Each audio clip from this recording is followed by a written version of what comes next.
Over the course of 2021, I have seen so many cool rooms for people to enjoy, and all of them, I cannot help but wonder what the heck happened to this. They have so much CV2, if I looked at it, my brain would probably explode, and others, they're just the perfect amount. So today, I'm going to show you how you can balance your CV2 in a room to a perfect amount to not overload your players' minds with mechanics and stuff like that. Let's get right into it. When someone is learning CV2, there can be a moment of peak where they feel like they can create almost anything. This happened to me when I learned velocity, which is one of the things that I thought I would never learn in CV2. I started just making stuff willy-nilly, and some rooms had a little bit, I guess, too much CV2.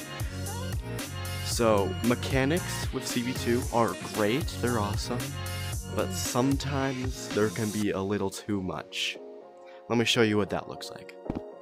Here behind me, I have a lot of gadgets and gizmos and small little things to create some things like grappling hooks and Spider-Man webs, stuff like that, leaf blowers.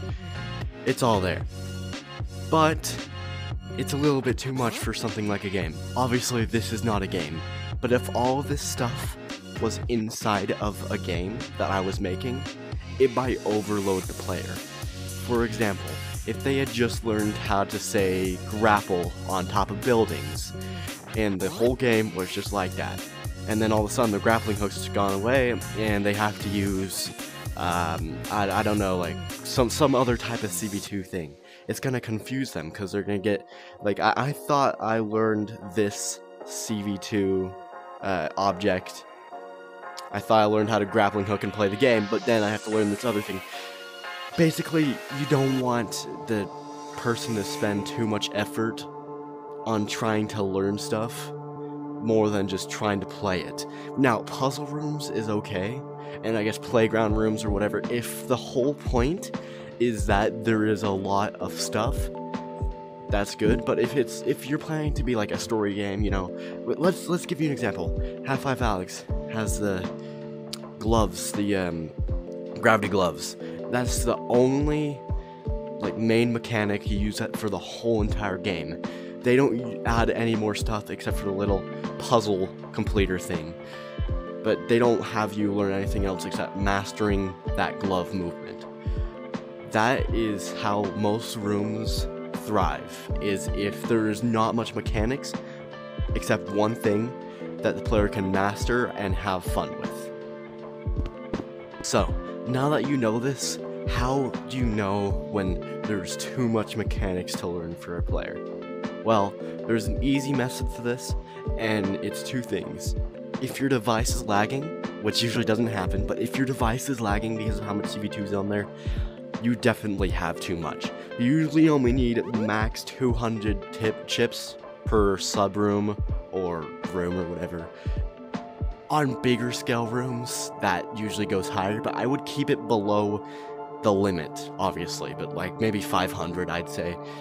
And the second thing is just, if you pull out your maker pen and you see all these circuits, and it takes you a minute for you to, you know, get a grip of what you've just made, it's probably too much.